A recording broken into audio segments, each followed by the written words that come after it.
Bonjour à vous tous, donc aujourd'hui un petit tuto concernant, donc ce sera l'éco-conduite ou la conduite rationnelle. Donc ça va se passer en deux phases, donc la première phase ce sera la partie théorique et ensuite la partie pratique. Donc le rôle de l'éco-conduite c'est simple, hein, c'est comme vous pouvez voir, donc là on est le 16 novembre, donc demain c'est la grosse manifestation, et c'est vrai que le prix des carburants c'est de plus en plus cher. Et donc le but là, ce que je vais essayer de vous apprendre, c'est essayer de vous déplacer à moindre coût, donc de rejeter un minimum de CO2 dans l'atmosphère pour éviter l'effet de serre. Donc ça c'est le premier rôle, essayer de et surtout regarder votre porte-monnaie quoi, de faire un maximum de kilomètres en dépensant moins. Ensuite, le deuxième rôle de l'éco-conduite, ça vous permettra aussi d'économiser votre véhicule, c'est-à-dire quand je dis économiser, éviter de. Bah, je vous en parlerai, c'est par rapport au changement de vitesse, les accélérations brutes, les freinages. Donc, en gros, si on fait du n'importe quoi, on va consommer plus, on va abîmer, bah forcément on va freiner plus, donc ça va vous coûter plus cher. Donc ça j'en parlerai par la suite. Donc avant de commencer une conduite rationnelle ou une éco-conduite, il y a plein de facteurs à regarder. C'est-à-dire qu'il va falloir, il y a les facteurs consommation qu'il ne faut pas négliger. Donc en premier, là, je vais rentrer vraiment dans l'extrême, au niveau aussi mécanique aussi, hein. Donc c'est-à-dire que dans votre bloc moteur, vous avez de l'huile. Donc l'huile, c'est important. Pourquoi? Parce qu'il y a des huiles épaisses et des huiles de synthèse. Par exemple, à 15-40, disons, j'appelle ça des huiles épaisses. C'est-à-dire que mécaniquement, le moteur, quand il va tourner, il y aura plus de frottement que si vous mettez de la 540 en huile de synthèse, quoi. Donc tout ça, ça fait consommer, en fonction de la qualité de l'huile, votre moteur va consommer davantage. Donc un exemple, quand vous achetez un bidon d'huile, vous avez des étoiles en fonction de la qualité de l'huile. Donc là, de la 1540, si je regarde consommation de carburant, il n'y a pas d'étoile. Si je passe à 1040, on aura une étoile. Si plus l'huile sera fluide et plus il y aura des étoiles, quoi. Tout simplement. Voilà ce que je voulais dire par rapport à la consommation en utilisant de l'huile de bonne qualité. Donc ensuite les pneumatiques. Donc les pneumatiques ils devront être en bon état forcément, mais c'est surtout au niveau du gonflage. Si vous avez des pneus sous-gonflés, la consommation va être plus élevée. Ensuite un filtre à air encrassé va vous faire consommer davantage. Un filtre à carburant, il faut qu'il soit pas trop vieux, il faut qu'il soit bon, parce que s'il est sale, pareil ça va pas le faire. Ensuite le frein à main, ça paraît tout bête. Vous venez de régler votre frein à main. Si vous le réglez, vous le serrez un peu trop fort, du moins une fois qu'il est desserré mais qu'il est mal réglé, en gros vos roues vont freiner en permanence. Donc c'est-à-dire que vous allez avoir une consommation un peu plus élevée aussi. Les roulements de roues devront être en bon état, ça paraît logique, hein, sinon ça aura tendance à freiner un petit peu. Mais il n'y a pas que ça, il y a aussi donc votre attitude au niveau du volant. Si vous roulez en sur-régime ou en sous-régime, vous allez consommer énormément. Donc s'il y a comme facteur, il ne faut pas accélérer bêtement à l'arrêt, comme certains là, qui veulent faire, comme s'ils voulaient faire la course. Ça c'est un comportement qui va vous faire consommer davantage. Ensuite, limiter aussi les changements de vitesse, ça c'est important. Parce que si vous faites dans l'ordre première, deuxième, troisième, quatrième, cinquième, sixième s'il y a, et après que pour ralentir, vous faites 6, 5, 4, 3, 2, 1, vous allez consommer plus. C'est-à-dire que si vous, en anticipant, si vous arrivez, par exemple, je vous montrerai ça en pratique tout à l'heure, c'est-à-dire que si vous arrivez vous êtes lancé en cinquième, bah, si vous pouvez vous arrêter quasiment en cinquième, vous arrivez quasiment sur un style un feu rouge, vous profitez de la décélération et après vous passez directement sur le point mort ou en première lorsque vous êtes à l'arrêt. Vous limitez je vous montrerai ça tout à l'heure. Vous limitez vos changements de vitesse. Ensuite, pour tout ce qui est, parce que là je vous parle des facteurs qui consomment, Et pour essayer de faire une conduite rationnelle, on a plusieurs façons de procéder. Donc, un exemple, si vous avez des véhicules vieux, très très vieux, vous allez vous faites votre plein, vous notez le kilométrage, le nombre de litres, et puis au prochain plein, vous renotez le nombre de litres et vous regardez combien de kilomètres vous avez fait. Et pour savoir le litrage au 100, c'est simple, vous allez diviser le nombre de litres par le nombre de kilomètres et ça va vous donner le litrage au 100. Et comme ça, vous allez savoir si vous avez consommé un peu moins que d'habitude. Mais pour la conduite rationnelle, il vaut mieux qu'on appelle ça un ordinateur de bord avec la consommation instantanée. Donc là, c'est l'idéal. Ou l'autonomie. Alors si vous avez l'autonomie, comme sur la Mercedes, je vous montrerai, vous allez pouvoir tout vérifier. Ensuite, qu'est-ce que je peux vous dire là-dessus?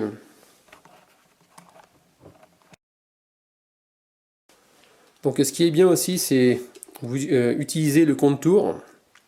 Pourquoi? Parce que le compte tour va vous aider justement à savoir si vous êtes en sous-régime, sur-régime. Ça va être assez intéressant pour le faire. Donc tous les véhicules ne sont pas équipés forcément de compte tour, mais la plupart, il y en a. Donc sur les comptes tours de voiture, on va trouver une seule partie qui est colorée, c'est la zone rouge. Mais le reste c'est noir, donc ce sera à vous de trouver, donc je vous en parlerai après, une zone verte, comme sur les poids lourds. Donc en gros, il va falloir trouver le point d'équilibre qui fait que là vous consommez le moins possible. Donc après pour les poids lourds, vous avez une plage noire. Donc la plage noire c'est sous régime. Après vous avez la plage verte. La plage verte ça va vous permettre de rouler on va dire en économie. Donc l'idéal c'est de se retrouver dans le minimum de la plage verte pour consommer le moins possible. Donc ici on va trouver le contour d'un quart.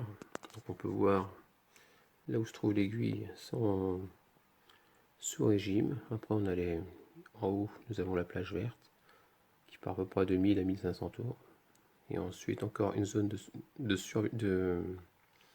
sur régime. Et ensuite vous avez la zone rouge. Le petit levier de vitesse à gauche du compteur de 60. Maintenant sur les Renault, ils font beaucoup ça, j'ai remarqué ça au travail. Sur les Clio, on a lorsque vous tirez dans les rapports, dès que vous changez vos vitesses, il y a un petit levier de vitesse qui apparaît sur le tableau de bord. Ça veut dire qu'il faut changer votre rapport. Donc tout à l'heure, je vous ferai une démonstration avec ma Mercedes C200 C10 2006. Donc à force de rouler, j'ai quand même fait quasiment 369 000 km. Donc c'est une voiture que je connais très très bien. Et donc pour faire de l'éco-conduite avec ce véhicule-là, j'ai cherché comme un bon moment avant de trouver le bon équilibre pour consommer le moins possible. Donc sur la C200, il faut savoir que entre 1500 on va dire et 2000 tours, là, ce sera notre plage verte. Elle se comporte bien au niveau économie. Donc là maintenant je vais vous parler d'une petite anecdote que j'ai eue lors de mon travail professionnel. J'ai fait une formation qui était très très intéressante, c'est-à-dire qu'on montait dans un car, donc on était 5-6 chauffeurs et on devait faire 30 km avec le car chacun. Donc on partait d'un point A, on faisait une boucle de 15 km et donc le formateur qui était à côté, donc on avait un équipement des contacteurs de pédales, c'est-à-dire sur la pédale d'embrayage et sur la pédale de frein, un appareillage de consommation instantanée. Et donc on m'a dit vas-y tu prends le volant, tu fais tes 15 km, tu fais ça à ta façon. Donc il avait pris le temps de démarrage, donc pour faire une boucle de 15 km j'avais mis, je sais plus, je crois que c'est 30 minutes. Et j'avais consommé 27 litres au 100.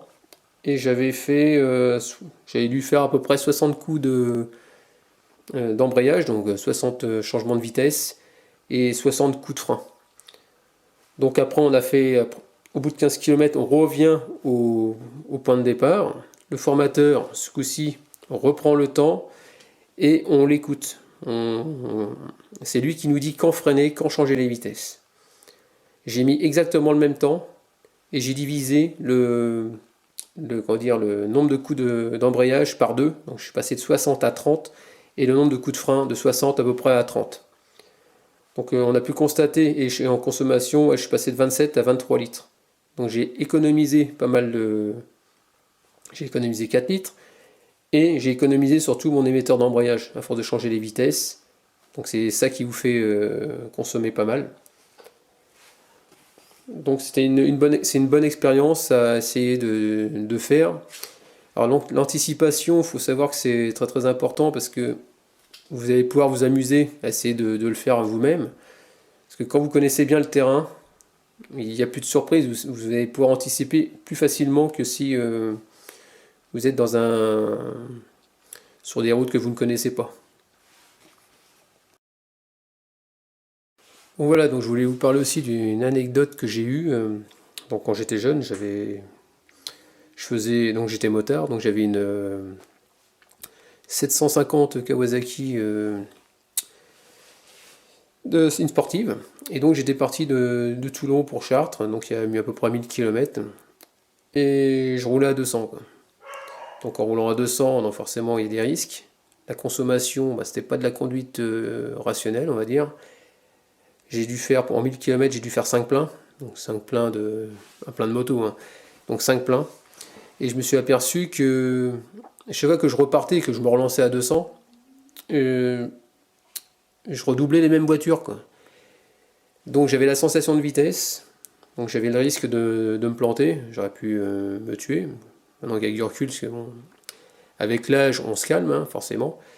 Ensuite, le fait de redoubler les personnes. Donc je me suis aperçu d'une chose, c'est que j'ai eu l'effet de vitesse, mais au niveau du temps, j'ai rien gagné du tout, quoi. J'ai usé la moto, j'ai freiné, forcément, quand c'est lancé, il faut la freiner de temps en temps. Donc la consommation, elle est énorme. Il y a des risques pour tout le monde, et puis finalement, on gagne pas de temps, quoi. C'est le message que je veux faire passer, ou que en gros, quand vous faites de la conduite rationnelle, c'est vrai que quand j'ai eu l'expérience avec le car, on a l'impression qu'on se traîne. Et puis finalement, on se traîne pas du tout, quoi. On met exactement le même temps, quoi.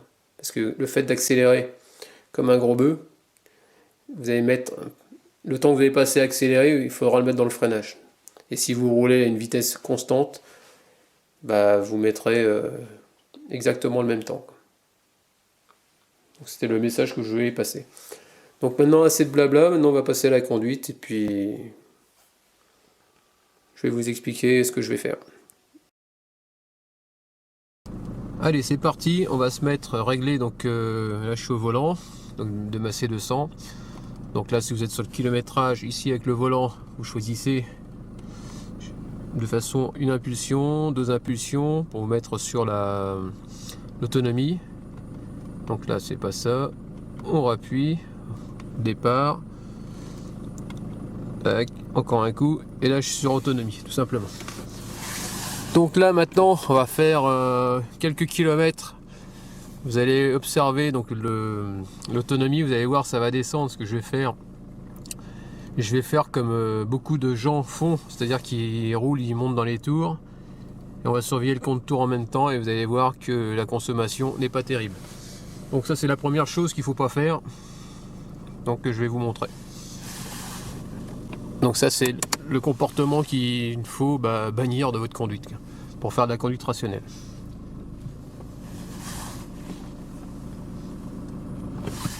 Allez, c'est parti.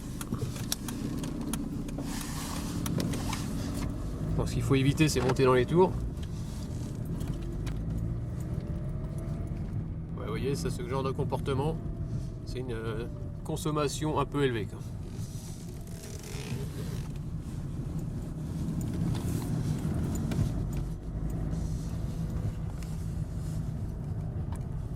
Donc là, je vais sortir du centre-ville.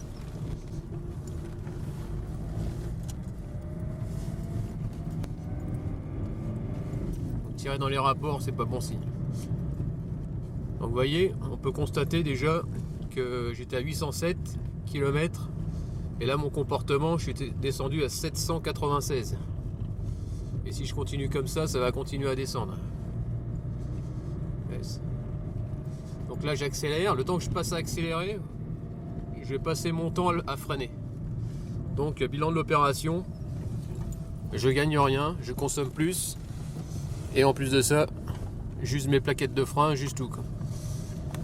Et j'ai un comportement dangereux.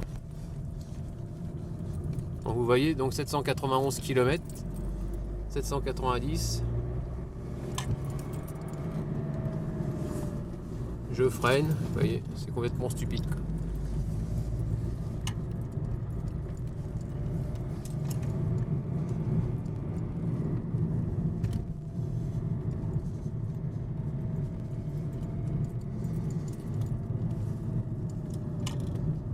« 785, donc voilà. Donc ça c'était pour vous montrer ce qu'il ne faut pas faire. Donc là maintenant on va essayer de remonter l'autonomie au maximum. Et on va anticiper au maximum aussi. Allez c'est parti, 783 d'autonomie. Donc on va passer la première, deuxième, on ne tire pas. Donc comme je vous disais, moi ma plage verte c'est 1500-1700 tours. Donc je m'en suis aperçu parce que c'était suite à... Après avoir fait des essais, hein, quand vous connaissez bien votre véhicule, vous allez finir par y arriver. Donc là j'ai monté à 2002, je vais passer ma quatrième et je vais me stagner à 1007. Voilà. 1700, donc je vais me mettre à 80 km/h.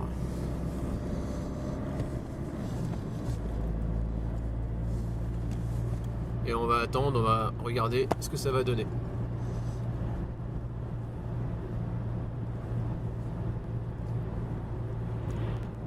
Donc j'appuie pas complètement sur ma pédale d'accélérateur. Parce que le fait de faire des accélérations sans arrêt, ça fait un phénomène de pompage. Et ça fait que consommer. Quoi. Donc là je reste à 1700. Il va se passer un peu de temps quand même, un petit peu, avant que ça remonte. Donc là je suis en cinquième. Donc ce que je vais faire, c'est que je vais arriver sur une agglomération. Je vais me laisser mourir sur l'agglomération. Et je vais rester en cinquième.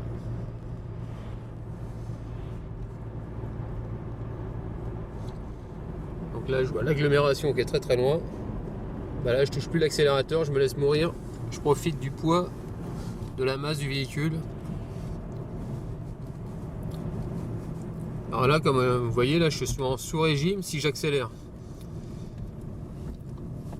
Voilà, bah là je suis en train de passer ma deuxième tout simplement. Je suis arrivé de cinquième en deuxième. Ça part à aller. Maintenant je passe en troisième. Et je me mets à 1700 tours.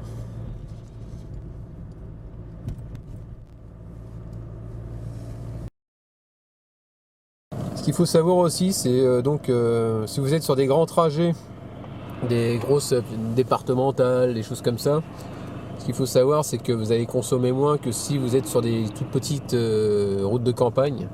Parce que vous allez jouer de la boîte de vitesse. Et plus vous allez jouer de la boîte, et plus vous allez consommer.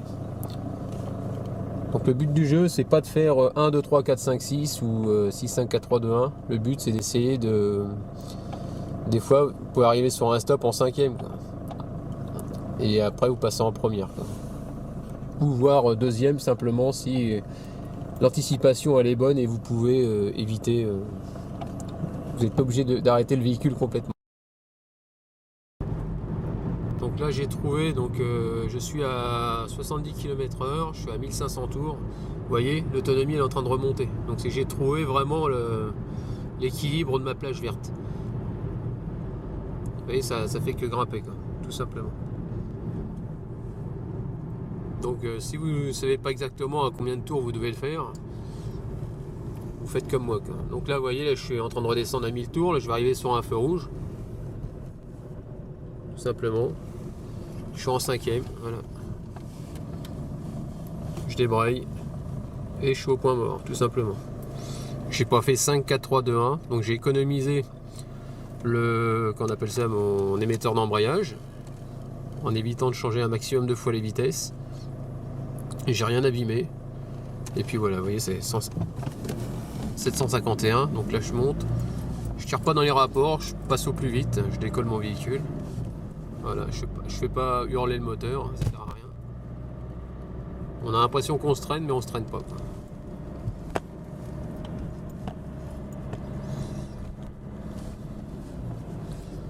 Vous verrez au fur et à mesure que je vais rouler, le kilométrage va faire que grimper. Donc là je vais arriver sur un rond-point.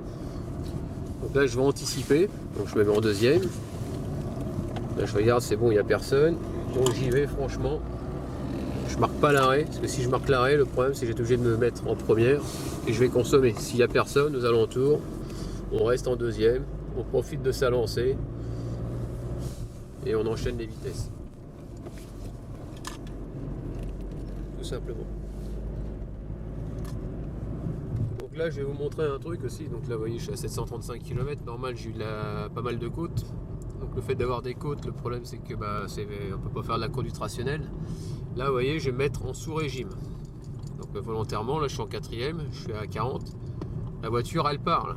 Elle part mais elle est longue à se lancer. C'est ce qu'on appelle du sous-régime. Et on sent qu'il y a un manque de patates, mais le fait d'être en sous-régime, là je vais consommer plus. On a parlé tout à l'heure de la plage verte, 1700 tours. Là je vais mettre à 2005. Donc là je suis en sur-régime par rapport à la plage verte. Là vous voyez, je consomme aussi. Donc il faut trouver le bon rapport tout simplement.